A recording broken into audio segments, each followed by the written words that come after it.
Yes. Use the game plan. Yes. Did this feel like a big win to you? I mean, yeah, because we know who Boston is. I know they're missing JB and Porzingis, but I feel like it was a good test. They've been playing well. You know, despite those guys, they have a certain style that we haven't seen. And Tatum's been playing awesome. D. White's playing awesome. So defensively, to try to match up with them was great. And an environment that's tough to win in, no matter who's playing. Obviously, we know what happened last year. So it was a great test, knowing we haven't done a damn thing, but it felt good.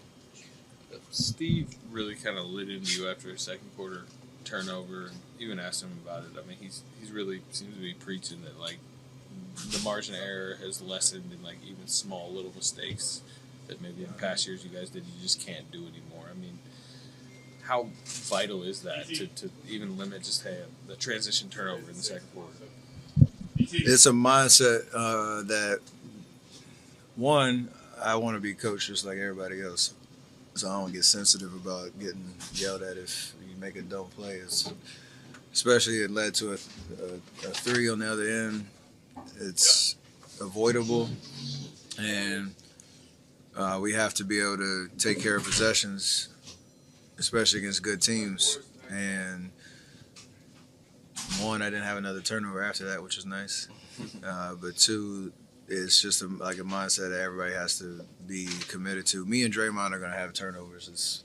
We have the ball in our hands a lot. You try to take some chances here and there, but it's the kind of turnovers like the one like that where it's, even if Wiggs catches it, I think it was throwing it to Wiggs, it's still a tough play. So just let the action happen and keep the game under control. Win the possession game. It's always big for us.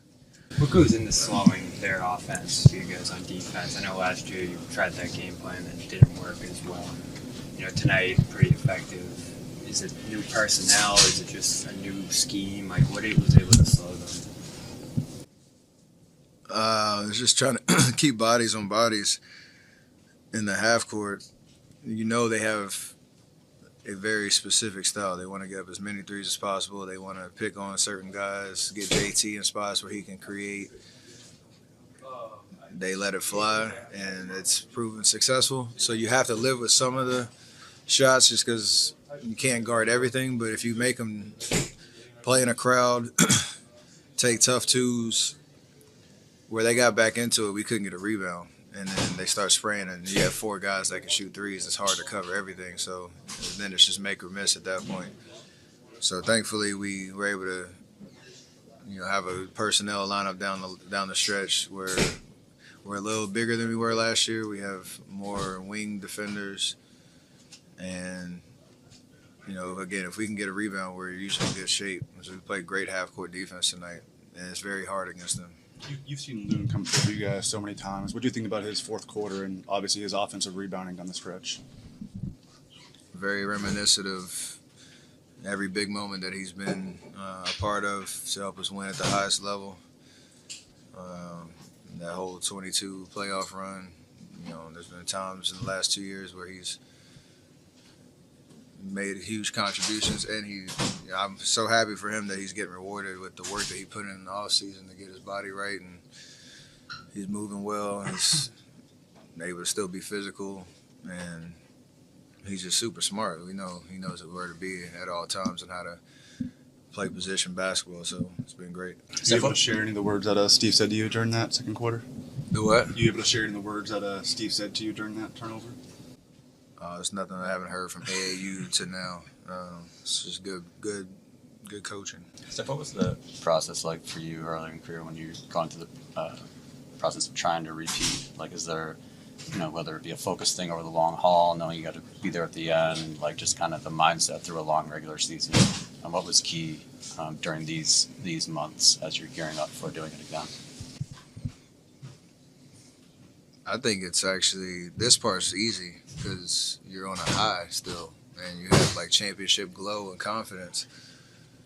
The dog days of like pre-All-Star run and then that's probably the hardest stretch, just because you understand, like, everybody counts All-Star Weekend as like a halfway mark, but the playoffs is a 2-month gauntlet. So like you're trying to stay mentally, fresh. But right now it's, you're playing with ultimate confidence and with house money. You're the champs, and I mean, you can get everybody's best shot because you're now getting, the hunted. But usually you overcome that with an identity that you've, know is paid off at the highest level to win a championship, and that usually carries you. So it is a long year, though. Before the season, Steph, you said, you hope that this team can be relevant early. Is a 7-1 start, win over the defending champs at their place, is that what you had in mind, or are you still waiting to see even more? We haven't done anything yet. I mean, a good team or a relevant team wins the games they're supposed to win. You steal a couple on the road against good teams. You protect your home court. We've done those things so far, but we got 2 more games on this road trip, 2 tough tests.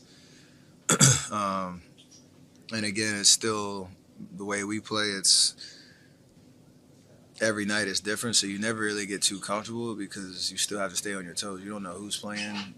You don't know whose night it's going to be. You don't know. You just know that everybody's going to be asked to do something this season to contribute. So I like where we're at, obviously, but long way to go. How much is that playing a part in what you guys are doing right now, Steph? The fact that you are playing a bunch of guys and there is the ability to kind of have everybody play at max effort for large stretches of the game, switching guys in and out. I mean, until proven otherwise, that's how we have to play, and we've talked about it. Coach has talked about it till he's blue in the face already. Like every practice, every film session, every pregame talk, it's the same message. So it is who we are right now. It's who we have to be. You obviously know as the season goes on, rotations it happened tonight. Like rotations get a little tight in the second half just because you're trying to win and you're trying to put the pieces together. But it's a fun way to play because again, every night is different and everybody has to stay engaged. And it's working. Steph, on a different note, you had come out as a supporter of Kamala Harris. I wondered if you had anything you're comfortable sharing about your thoughts about last night's result. Yeah, I supported her, the DNC. It's a fair election. It's a situation where Trump won. Congratulate them on a hard-fought campaign, and the whole part about how this country's supposed to work is, everybody supporting each other and coming with the right intentions to lead the country in the right direction. That's my hope. I don't hold any resentment or any ill will or anything. You want these next 4 years to go great for everybody. So we want accountability on that front too. So that's all we want. All good? Thanks.